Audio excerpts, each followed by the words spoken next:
Hello everyone, welcome back to Believer CS Academy, Bengaluru. This is daily news analysis session. Today we will be discussing some important articles, especially from the polity perspective of UPSC, because most of the articles are very related to polity today.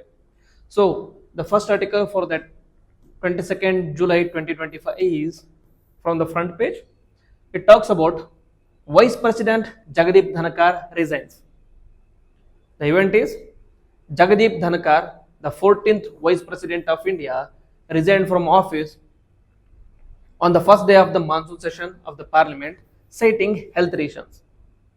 Recently, he suffered cardiac arrest in the previous 2 months, so that is why he decided to quit or resign from Vice President office, citing that he is unable to continue the office.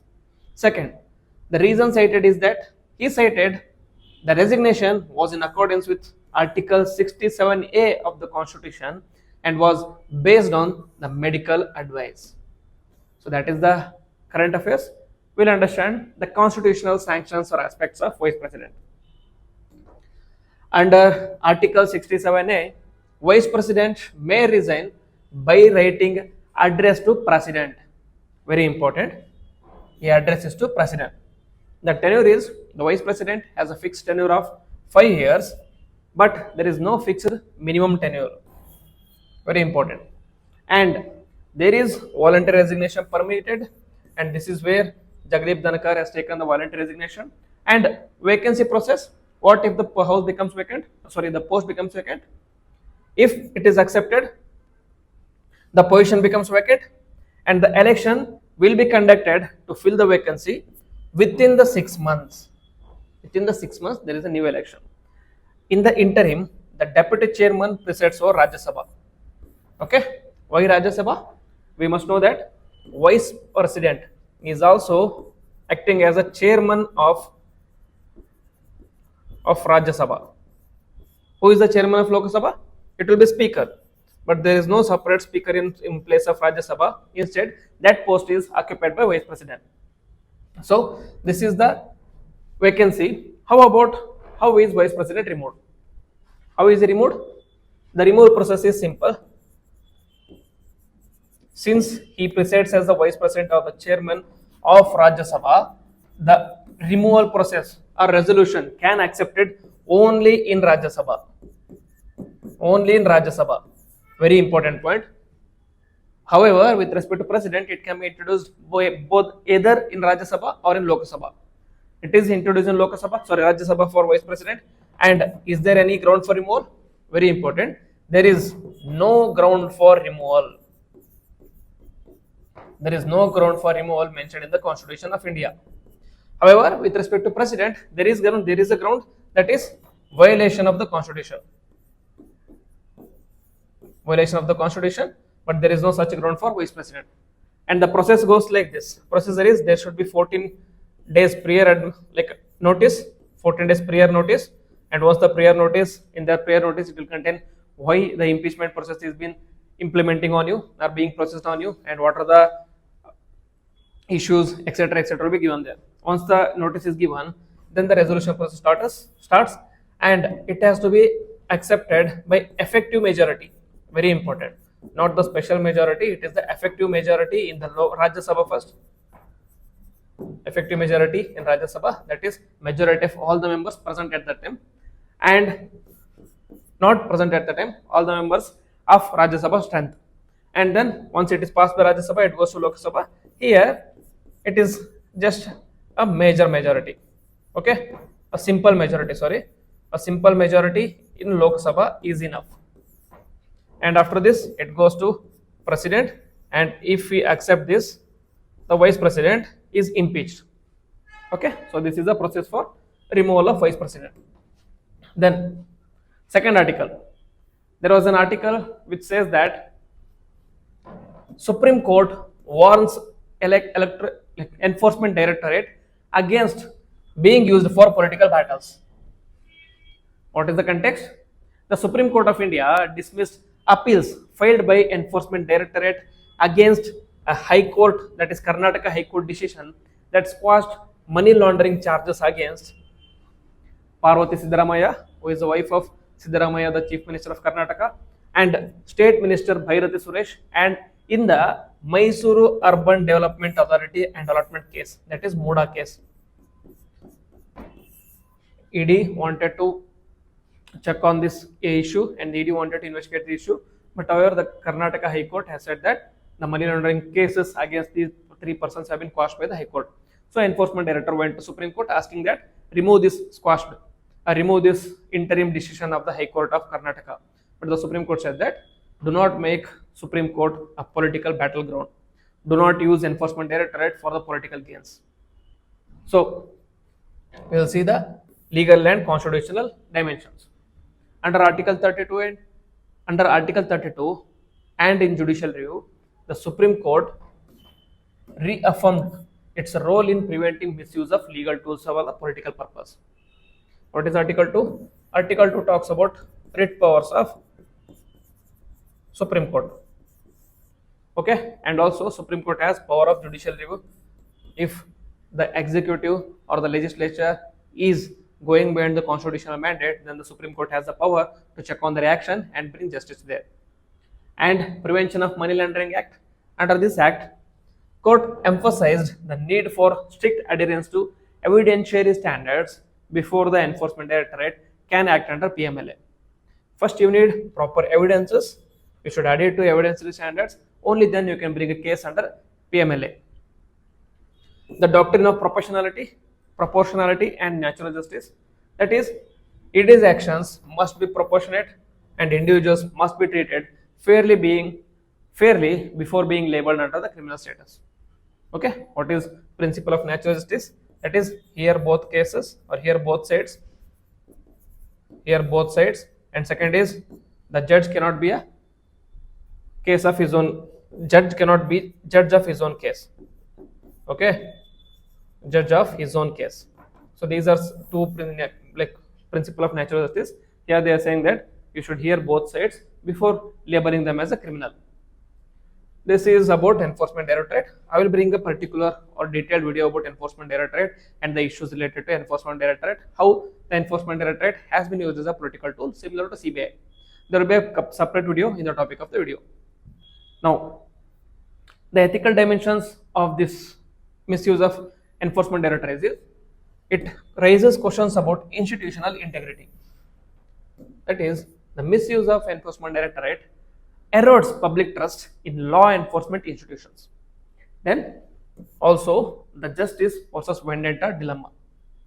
Targeting individuals without evidence reflects misuse of power. And non-partisanship. Agencies must act impartially regardless of the political pressure or regardless of the party at the government. Finally, the judicial responsibility, which was upheld by the Supreme Court. Supreme Court upheld its role in maintaining checks and balances on the executive overreach, which is in line with principle of checks and balances, doctrine of checks and balances. Okay. Next, third article is again from the related to polity, that is impeachment process begins against Justice Yashwant Verma. In the last 2 or 3 weeks, we have already discussed about the case of Justice Yashwant Verma, why the opposition party is trying to press for a impeachment process. We will see in detail now. The event was that Parliament has initiated the removal process of Justice Yashwant Verma of the Allahabad High Court. The reason was Justice Verma was transferred from Delhi High Court after burnt currency notes were found at his official residence on March 14th. Being a judge, he was criticized for using bribes. Okay, he was criticized for using bribes and he was criticized for escaping the tax. He was criticized for using money for laundering, etc., etc. Next, there was a notice submitted in Rajya Sabha. Notice signed by 50 opposition MPs, fulfilling the required minimum of 50 signatures. In order to remove a particular Supreme Court High Court judge, you need approval of at least 50 members in Rajya Sabha and 100 members in Lok Sabha. So here the 50 members signature has been acquired in Rajya Sabha. Then in Lok Sabha, the notice was signed by 152 MPs, including the members across party lines like Rahul Gandhi, Ravi Shankar Prasad, and Anurag Thakur. Note is that TMC and SPM MPs did not sign the notice. So there is issue with respect to opposition parties as well. Next, the parliamentary response was Rajya Sabha chairman, that is the vice president who is going to resign, that is Jagdeep Dhankar, acknowledged receipt of the notice. And Lok Sabha Speaker Om Birla has also received the notice. Now we have to see whether they are going to accept it or they are going to set up a committee to look into this matter. Next step will be, there will be a 3-member inquiry committee will be formed as per the Judges Enquiry Act of 1968. Okay, though the removal of the judges for Supreme Court or High Court is given in the Constitution, the process is not present in Constitution. The process is present in a Judges Enquiry Act of 1968. The committee will be consisting of a Supreme Court judge, a Chief Justice of High Court, and a distinguished jurist. The committee will examine the charges and submit a report within 3 months. The report will be tabled in Parliament, followed by debate and voting in both the houses. So we have to wait and see what will be the outcome. Next, we will discuss about the impeachment process of judges in India. The constitutional basis, it is governed by Article 124 Class 4 for the Supreme Court and Article 217 for High Court judges. The detailed procedure is present under Judges Enquiry Act of 1968. The ground for removal are, judge can be removed for 2 grounds: proven misbehavior or incapacity. Remember, the violation of Constitution of India is not here. Many people confuse violation of Constitution of India as one of the chief ground for removal of Supreme Court judges. This ground is there for the removal of President of India. Okay. Next, the procedure for impeachment. The initiation will be, there will be a motion introduced for any resolution to be accepted. First there has to be motion introduced by the members of the house. Once the motion is accepted, then the resolution becomes in process. Must be signed by 100 MPs in Lok Sabha and 50 MPs in Rajya Sabha. It is given to the speaker in Lok Sabha and chairman in Rajya Sabha, who may or may not admit it. In present case, they have admitted it, and inquiry committee will be set up, that is 3-member committee formed with Supreme Court judge, High Court judge, and a member of eminent jurist. Investigation, the committee is going to examine the investigations and charges and file a report within 3 months, and if he is found guilty, then the process continues, and if he is not found guilty, the process ends here. Okay, then now he is found guilty, what happens then? It will go to parliamentary appeal. Motion must be passed in each house by a special majority. Special majority, you have to keep in mind. That majority is majority of the total membership and 2 by 3 members are present and voting. Okay. 6 will be the presidential assent. Finally, if both houses pass the motion, then the president orders the removal. Once president orders removal, the judge is said to be impeached or removed. So this is a detailed process given so that the independence of judiciary can be maintained in a democratic Indian context. So Article 4 is an editorial from the Hindu. It talks about the threat to India's great power status. India is moving towards a Vishwaguru status. India is trying to portray itself as the voice of global south, and many believe it to be. This article discusses certain issues which are posing threat to that power status, which is posing threat to the dream of becoming Vishwaguru. So the context and central argument here is, the article warns that a potential US-Israel-Iran war could damage India's long-term ambitions of becoming a great power. A possible regime change in Iran would increase USA's unipolar dominance in the West Asia, undermining India's strategy of promoting multipolar world order. Okay, we have discussed recently with respect to United Nations and the issues, mainly issues, and also we discussed with respect to India-US relations. We also discussed with respect to India and global south relations that one thing India is striving towards is converting the world into multipolar world, which is opposed by USA's unipolar and US-China's bipolar world. Okay, if the war happens between USA, China, and sorry, USA, Israel, and Iran, and if USA is going to defeat Iran, and if there is going to be a regime change in Iran, then it is going to influence or it is going to increase the influence of USA in the Western Asia. And if the influence of USA is going to increase, what happens to India's influence? Obviously, it is going to be reduced.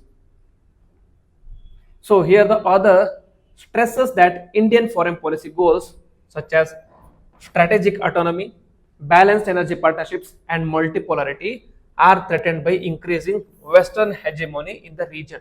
Which region? The Middle Eastern or West Asian region. Okay.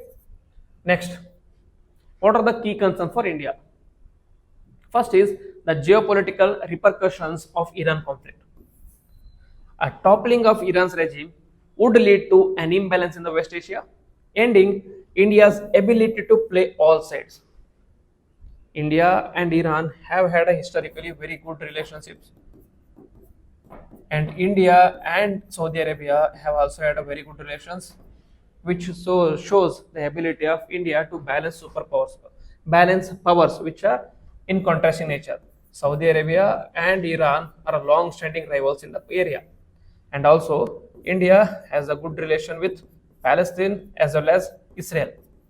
India has also improving the relation with USA along with the long-standing relation with Russia. So India has historically been able to balance the relations along with the strategic autonomy. Now the toppling of the government is going to reduce this balance and it is going to result in imbalance. Next, India would lose diplomatic leverage with Israel and Gulf countries if if if Iran is removed from the regional power matrix. Iran is considered as a regional power along with Saudi Arabia. If Iran is defeated, then obviously India is going to lose the diplomatic leverage. Indian energy security, this is a very important point.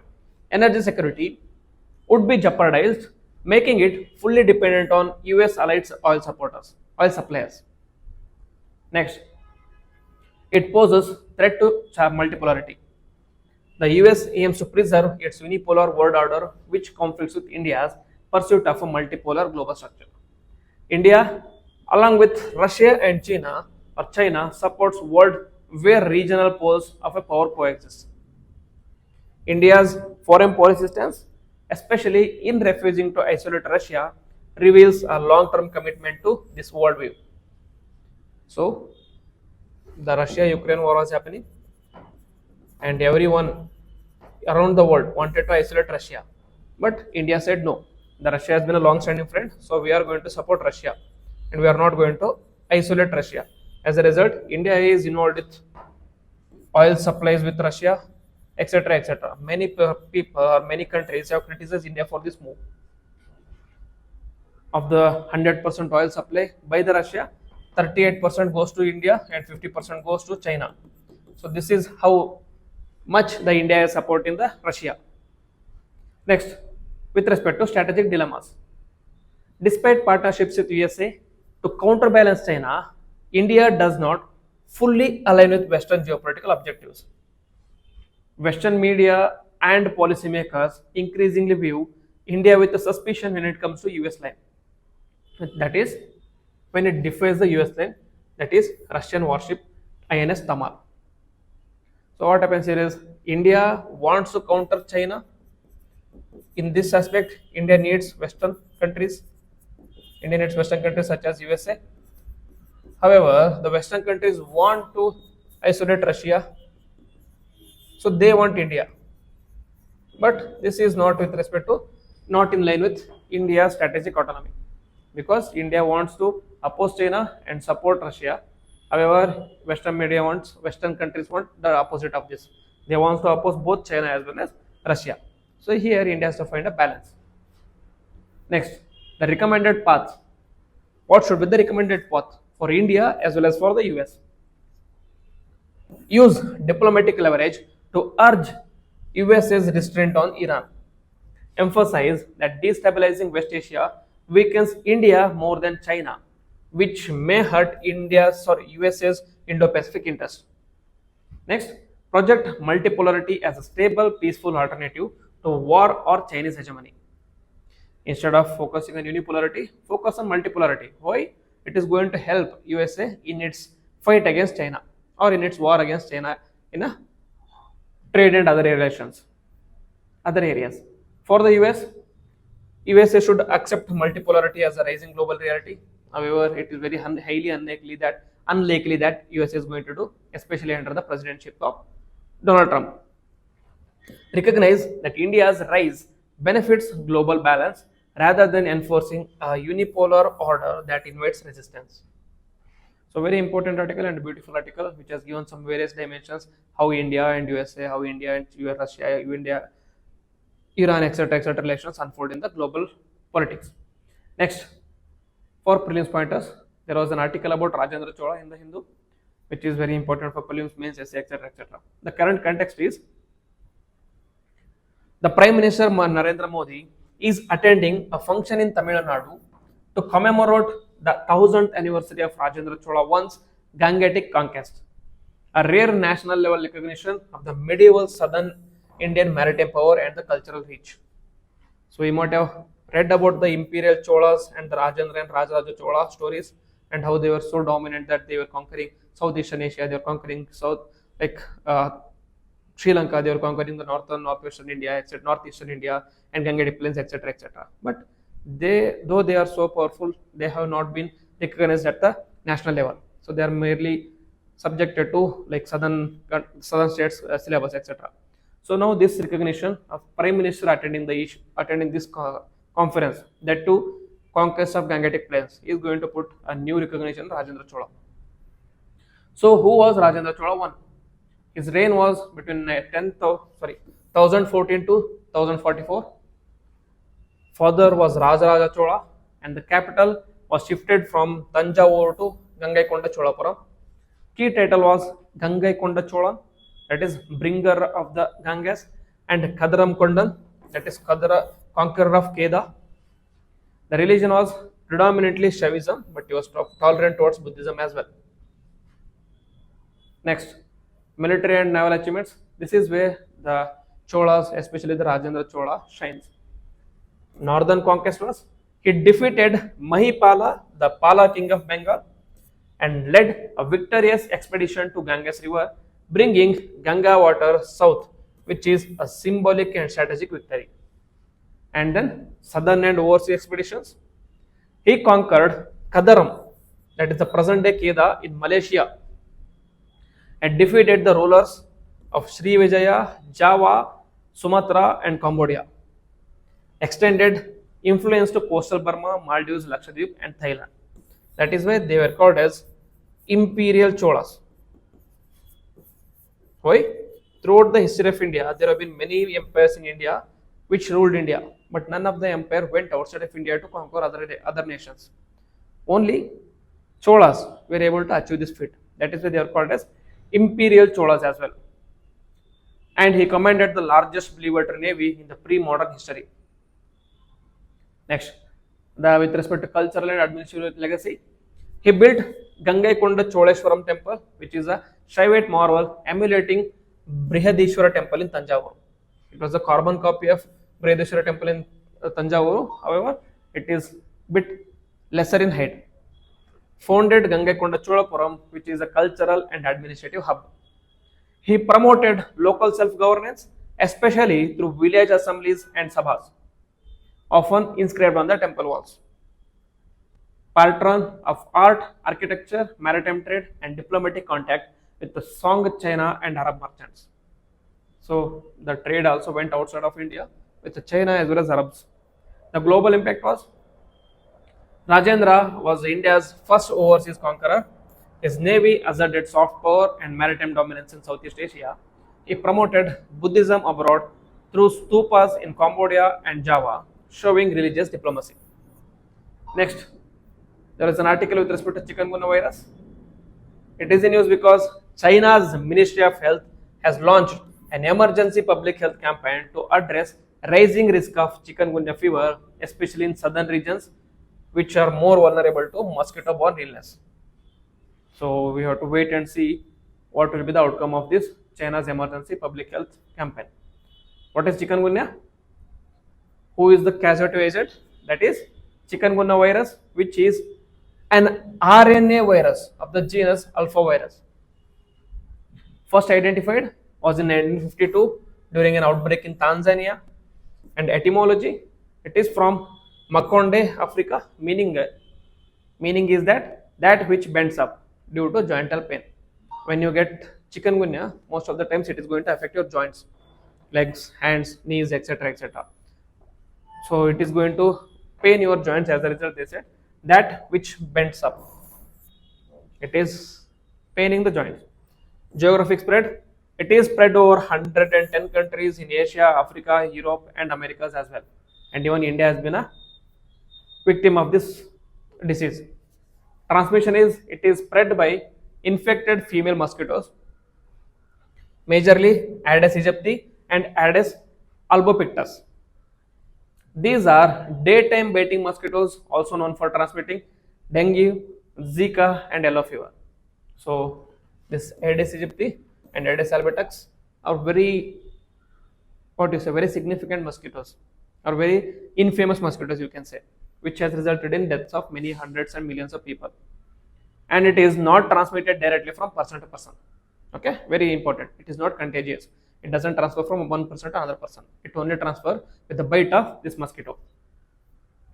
The symptoms is there will be sudden high fever, rash, severe joint pain, muscle ache, fatigue and headache, and may last for 2 months, and also it has nausea and mild hemorrhage and rarely fatal but debilitating long-term arthritis-like effects.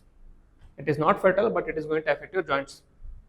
Next, higher risks of complications in infants under 1 year and elderly and people with comorbidities such as arthritis. So treatment and prevention, very important point here is there is no vaccine or specific antiviral exists for this chikungunya. However, the treatment is mainly symptomatic. You only address the symptoms, that is you need rest, you need fluids, you need paracetamol to avoid, and aspirin to prevent bleeding. And prevention is obviously better than cure, and that is reduction in the source. That is avoiding mosquito control, avoiding mosquito bites by mosquito control, and personal protection such as nets, repellents, etc., and community sanitation. So addressing the areas where the water is filling and it is resulting into the breeding ground for mosquitoes. So this has to be addressed. So these are the important articles which I want to discuss with you today. So if you like the video, then please hit the like button, comment on it, and also share with your friends. With this, I will end the video. Jai Hind.